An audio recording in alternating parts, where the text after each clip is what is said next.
Hi everyone, welcome to Potluck Food Talks. Today we're going to talk about ice, baby. Ice cream. Ice cream. Yeah, ice cream.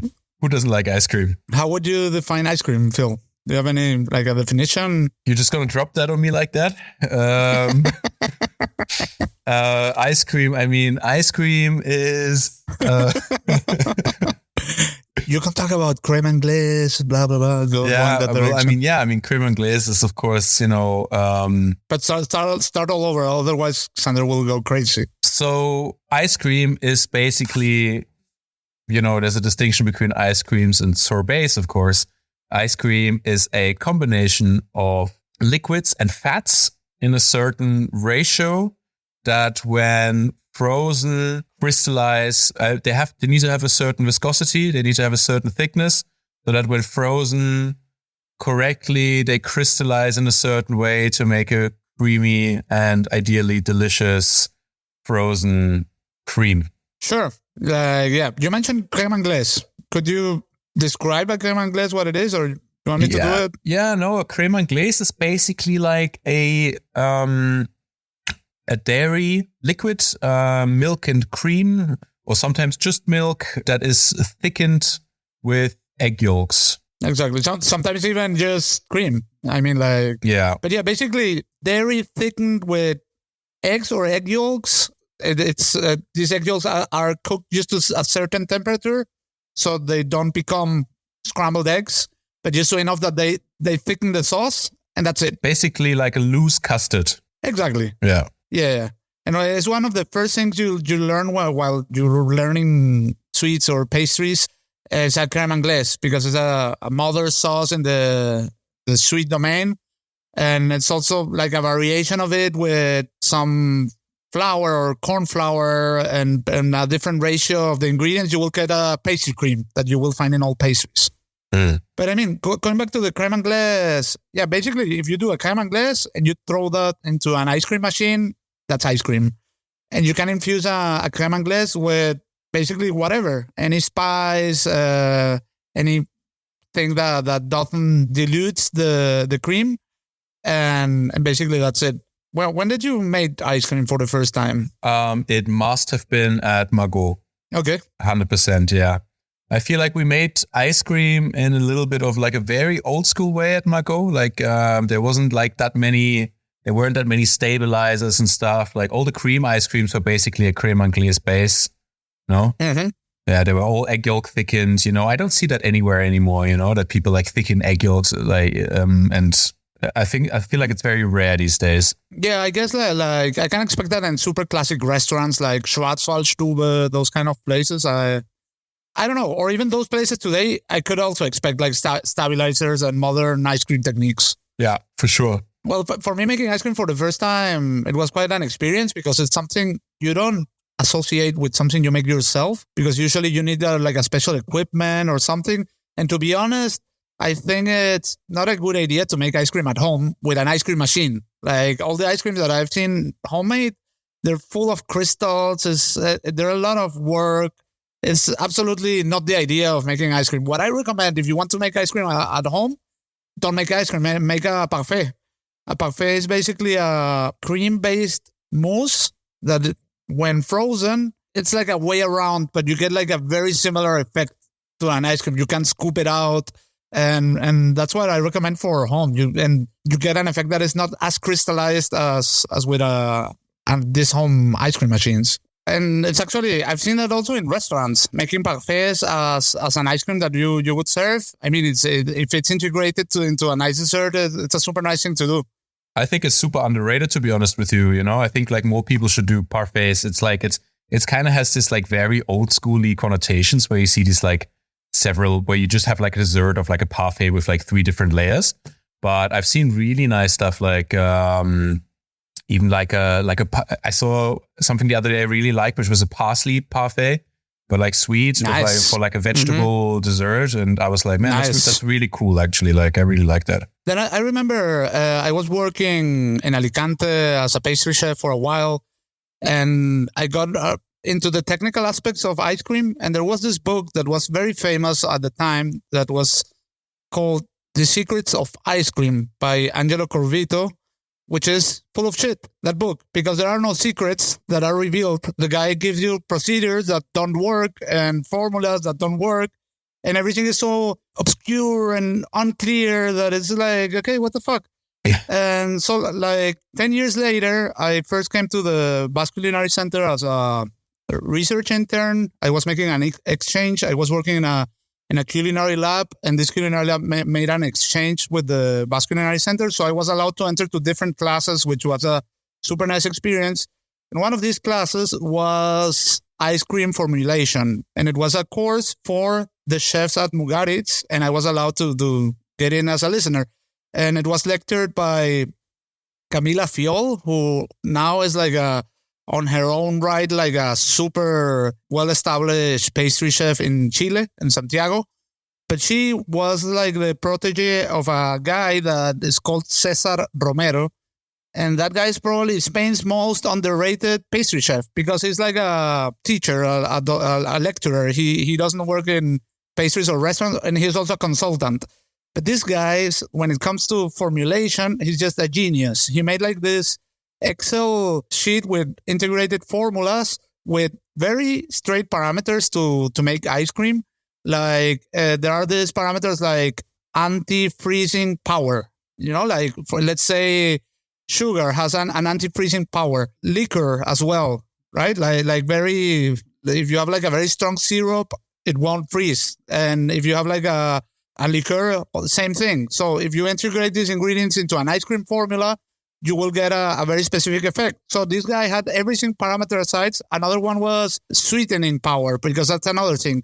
If you put something in the freezer, the sweetness goes down. So you have to calculate to over sweeten it. So when it's at the desired temperature, the sweetness effect that you want.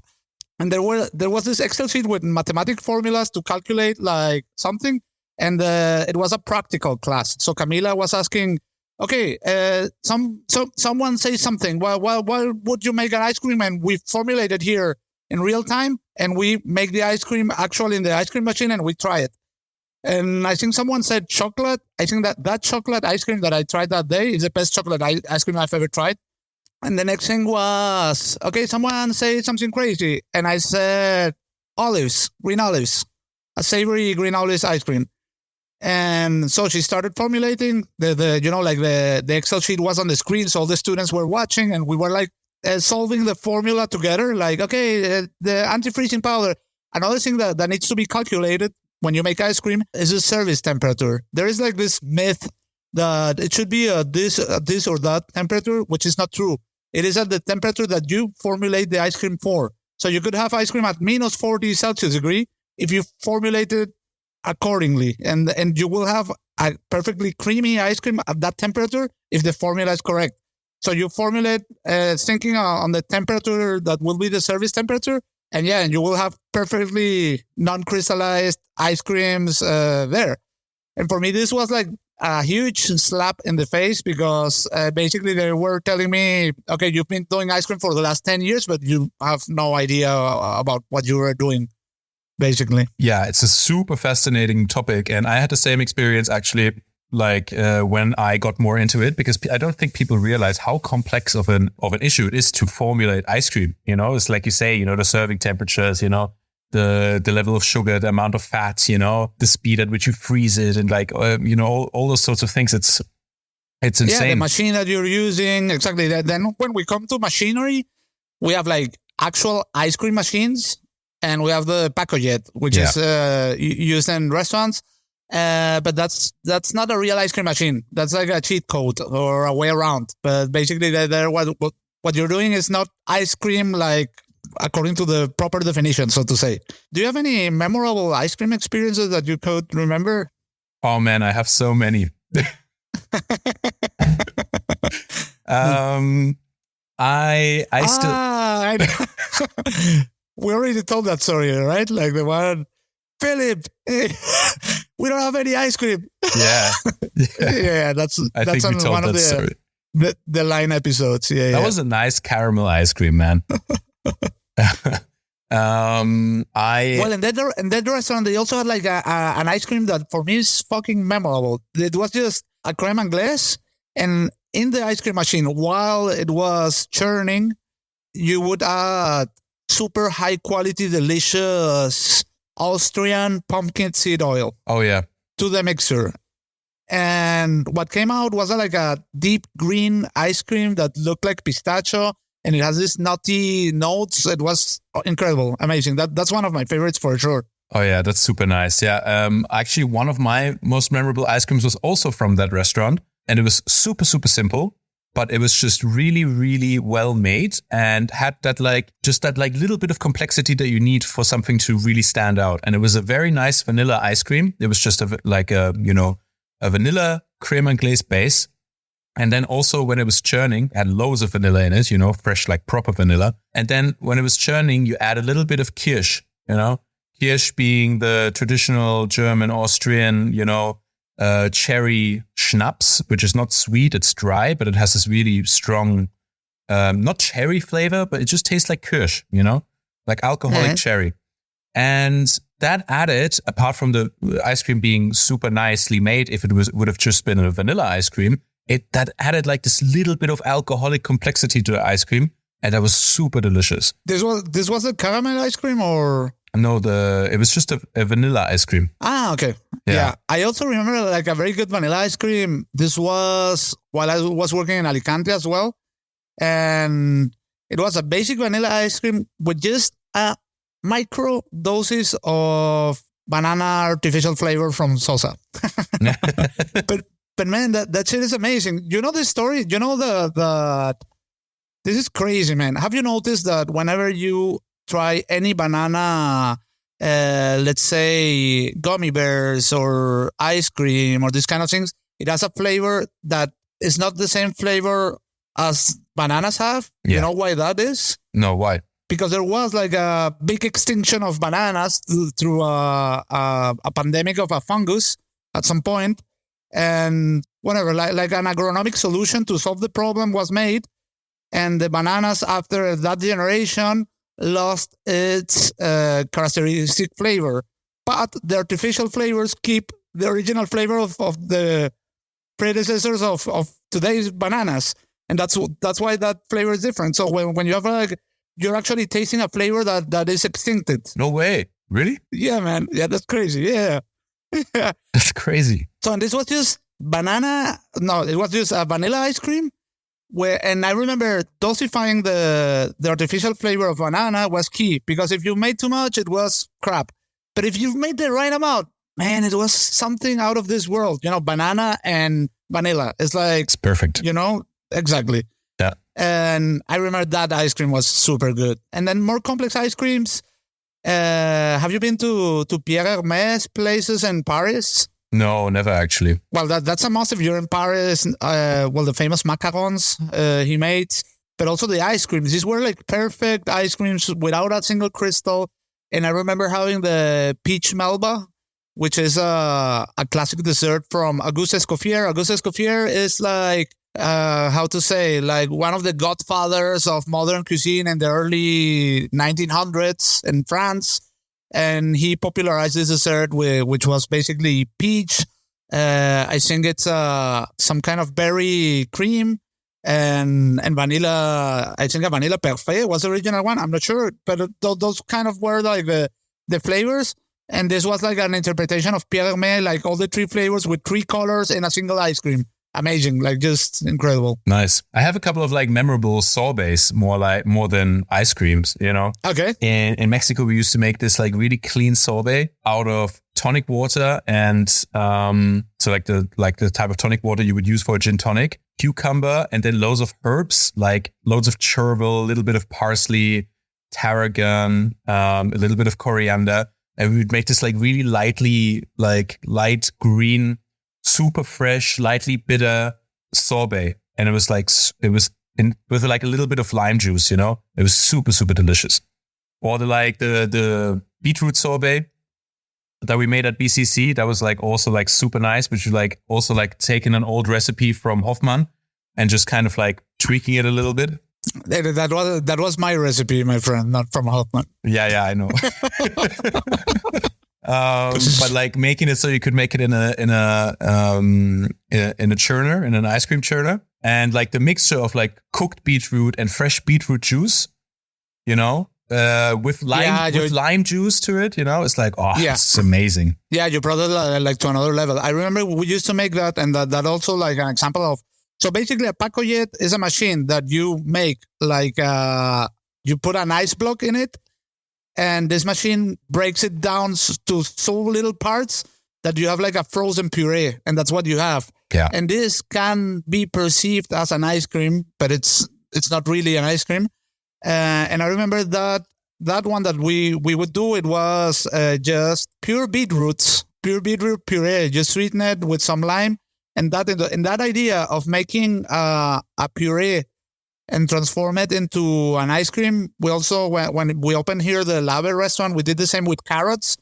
And that's a super nice dessert that is still on the menu, which is the carrots, same idea, just a carrot puree. Instead of using glucose, which is what we used in Mago, we used honey, which has sweetening and anti-freezing power, and lime. So just 3 ingredients, basically 2-step process, and it's an amazing ice cream. And doing frozen purees at a pacoyet is a good idea because it makes it more stable, because pacoyet ice creams usually melt like right away, Yeah, for sure.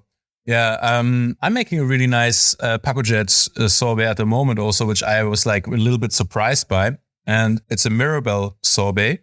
And so instead of making like just the sorbet from the fruit, what we did was like we took the fruit and blitzed it with the stones. So all the stones broke open. Wow. And then this like weird, like, splintery mass, we add the sugar to it, we bring it to a boil, and we let it simmer a little bit. And then we like push it through a chinois and pass it. That's crazy. And then out of that, we make a sorbet. So you have like the super acidic, sweet sorbet, but you have this like almondy marzipan flavor together with it. Yeah, sounds insane. That's amazing. Super man. delicious. Yeah, it's really, really nice. Well, you reminded me of the last dance of El Bulli, the last dinner they delivered. Yeah. They also made like an interpretation of peach melba. And they also did something with the bones, with the seeds of the, like a peach, which is similar to a Mirabelle. Are we talking about the same fruit? Yeah, right? Like a stone fruit? Yes, exactly. Yeah, exactly. Yeah. Yeah, because sometimes I get confused with Mirabelle and nectarine or something like that. Okay. Yeah. Which are completely different. Happens. What else? I remember also while traveling in Tuscany. Where was it? It was in a town called Siena. Exactly, in Siena in Tuscany. An old medieval city, crazy place where they do the Palio, which is an amazing celebration. I made a food tour there, and they showed us the different gelaterias, and something that they showed us there, like the crappy tourist traps with these ice creams that look like green aliens, and then the actual real gelatos, it was a pistachio ice cream, and it was gray, completely not appetizing color, and it's the best pistachio ice cream I've tried in my life by far. It was like something out of this world, absolutely. Yeah, pistachio ice cream when it's done well is one of my absolute favorites also. Pistachio and hazelnut, it's like, it's out there. Yeah. Yeah, those two. Yeah. And here in San Sebastian, I like very much the guys from Zuka, which is a little brother restaurant of Naru, where they do only Wagyu beef burgers, and they formulate and produce their own ice creams. And I think they make really good ice cream. These are my favorites here in San Sebastian. One really good ice cream I also remember is the one at Echebari, the smoked milk ice cream with the like beetroot juice. Have you had that? No, I've never been to Echebari, but that's an icon for sure. Yeah, for sure. And that was just like super clean, super pure. Also like really, like just really high quality milk, very fatty, and then with the, they smoke it a little bit and then make it into an ice cream with the beetroot juice, like super nice. Another memorable one I remember, I was in Barcelona, and at that time I was trying like this Spanish famous chefs, their delivery proposals, because mainly Danny Garcia had started this business called La Familia Mediterránea, which is crazy because you go into like your delivery platform and he had like 8 different concepts, like, I don't know, like the healthy restaurant, the pizza restaurant, the Spanish restaurant, the Italian restaurant, like 8 different concepts, but all under the same brand, the same umbrella brand, so to say, like a scope that encompassed all these things, but you could make in one order, in the same order, like order these completely different things, because this guy had like a huge central kitchen in Barcelona where he could do that. Yeah. Well, that was by far the best delivery experience, food delivery.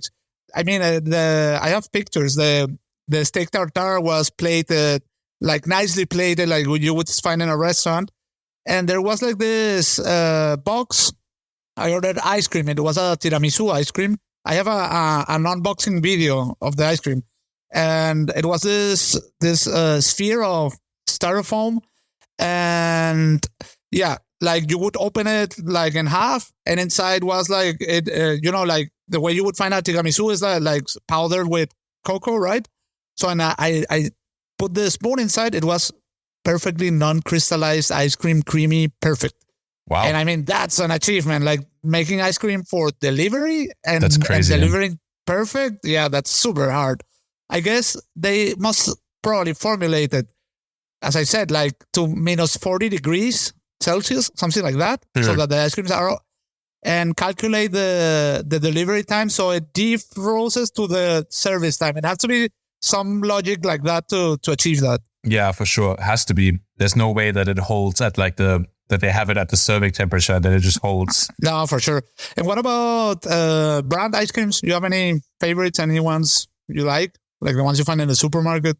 Oh, I'm like I don't know. I have really bad ice cream habits. Like I don't buy ice cream a lot, but like the like Reese's Cups, Ben and Jerry's, the one with the like chunky Reese's Cups, the peanut butter cups. Dough. Oh man, I love the Bob Marley one. They had like a special edition. Oh yeah, it was called Bob Marley, and that one had also this banana fake ancient flavor that I was talking about. Yeah, and they had the monkey chips at one point, with the banana flavor also. They were really nice. But the Bob Marley was the best. And I actually Googled like, what are these guys doing? Well, why are they offering Bob Marley? And actually there was like they were giving royalties to Bob Marley's family for using the name, man, which is crazy.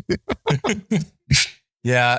Apart from that, I like usually I like really fresh and acidic stuff. There was like this one, the twisters, these like twisting. Yeah. And they had like, I don't know, I was at the zoo with my son, and he wanted an ice cream because, when we're out, he wants ice cream like every 10 minutes, it doesn't matter how many he's had. And so I got him an ice cream, and I thought I'd get myself one also. And they had like a twister, and it was like green apple, lemon, and like something else acidic.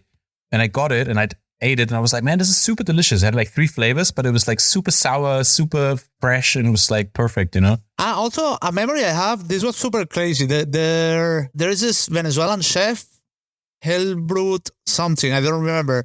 And he was leading this super Venezuelan restaurant called Tupé in Caracas when I was living there. And he sent like that's the only place I've seen something like that. He sent us like a pumpkin cream soup, pumpkin cream soup. And when I stuck the spoon and I put it to my mouth, it had a passion fruit ice cream inside. So you had this mixture of sweet, savory, and hot and cold, and that was really crazy, man. It was really nice. Oh, that sounds cool. That kind of reminds me of like I saw this, the chef Daniel Calvert. No, who was he's a British guy. He was the head chef at Belon in Hong Kong for a long time, and now he's at Cézanne in Tokyo in the Four Seasons. An amazing chef, like super perfectionist, and he's got this signature dessert where when you cut a mango in half, right, and you cut cross side across it, to then flip it, so it looks like that it's a mango skin, and then you have the like cross section, but actually when you put your spoon into it, it's like ice cream. So it's like ice cream, and then like compote, and then like a something, and he serves it with just like a spoonful of like a shortbread chantilly on top, but it looks so perfect, it's like, oh my god, it's like this dessert style, like Cédric Gollet, this mimetic kind of things. A little bit, but not quite like that, but that's really cool as well. Like, yeah, that's really cool. I've never had his pastries, but like they look delicious, honestly, you know? Yeah, for sure. No, same with me, but I've known people in Paris that have tried and they really liked it. They told me that perhaps it's a little bit pricey for what it is, but of course you're also paying the whole aesthetics of it. Of course, yeah. What about kakigori? Have you ever had kakigori? No.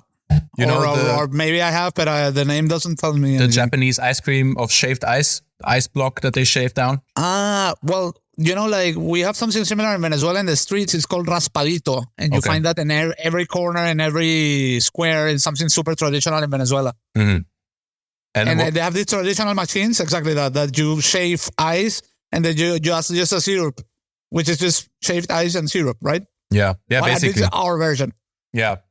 I mean, in Japan, they take it to another level, you know, there's like kakigori masters and they make these like huge mountains of shaved ice with like different layers, you know, it's very seasonal, you know, in autumn, they'll have like a coffee cream and caramelized chestnut kakigori with whiskey and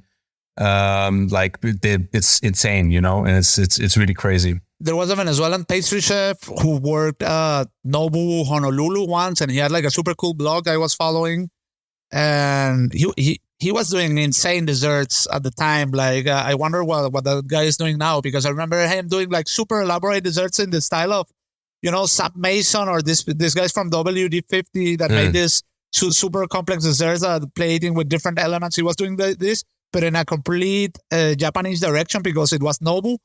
And I remember him having like a super pro machine of, what's the name? Kakigori? Kakigori, yeah. Kakigori, like a super pro kakigori machine. Let's talk about savory ice creams. Like, I remember once we used to have like when Phil and I met each other and we were working together, there were these days where there's nothing to do that happens once in a while in a restaurant. You're in the middle of service, but there is only one table.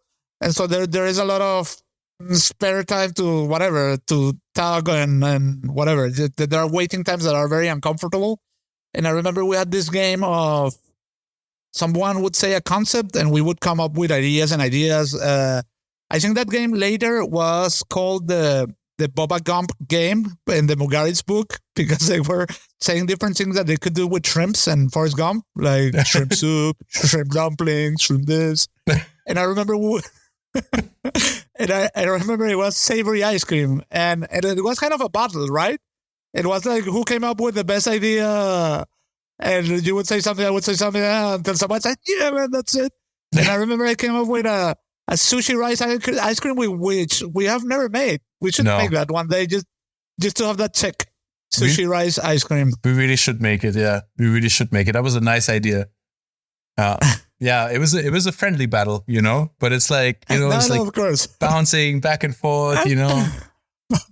Yeah, I remember you came once with also like, what was it? It was like something that later when the Mugarit's book came out, you were like, well, that's my idea. They stole it. It was like the Yasao ravioli or something like that. Do you remember? I think so. You came up with, and one of those days we were just brainstorming in the middle of service. With like a ham stock or something like that, no? I think, yeah. And I was like, what the fuck?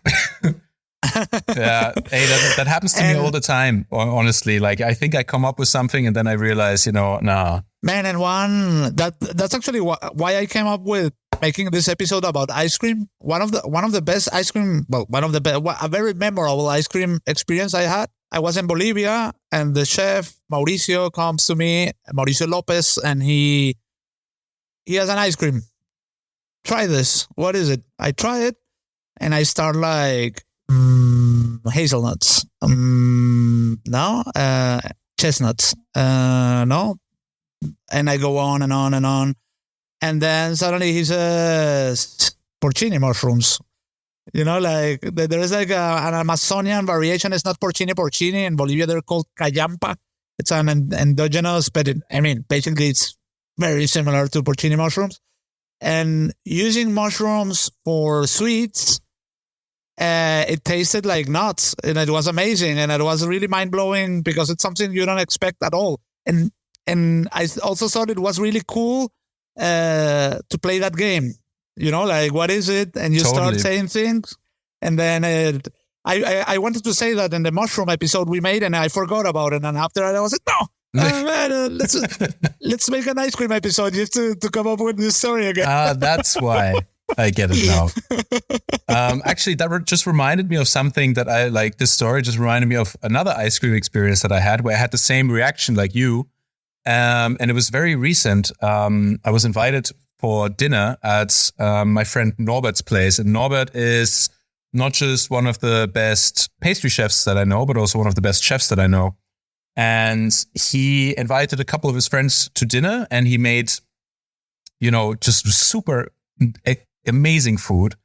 But at the end, he also made, he had a dessert of macerated vineyard peaches and an ice cream that he made at home, just casually, Uh-huh. Yeah.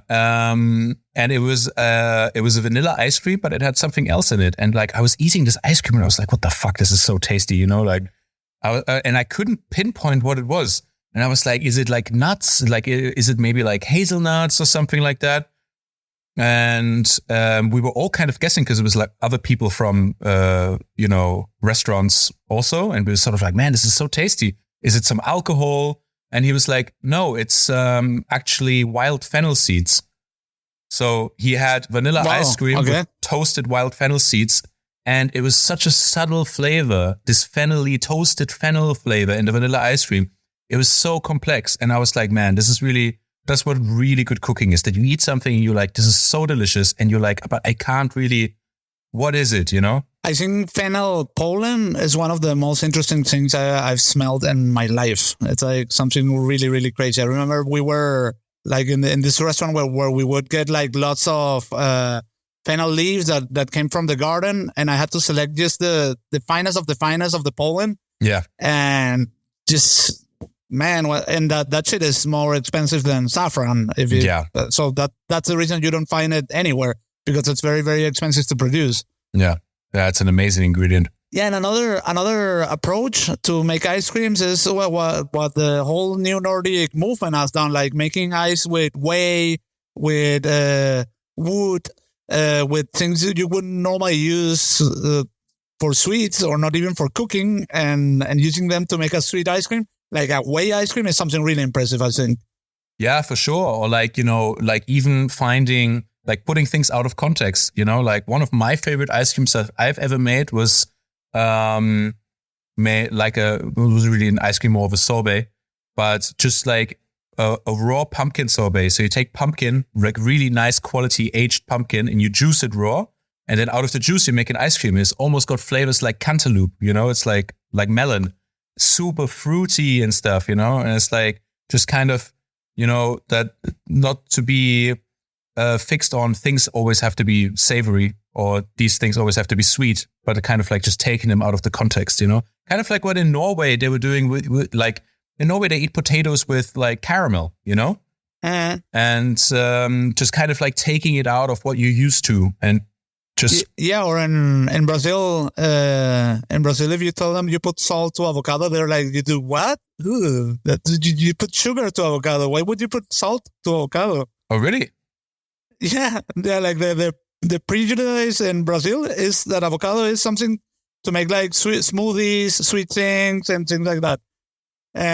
And salt is like, ooh, why would you do that? Yeah, I mean, I get it. Like, I've had amazing avocado desserts, especially in Mexico, where the avocado is like super nutty and stuff. Like a good friend of mine, he made this dish once where he wanted to use local ingredients, but he wanted to have this sort of like avocado effect. And he used pistachios, like really nice quality pistachios. He microplaned them because he had this like sweet, nutty, fatty effect, So I get it,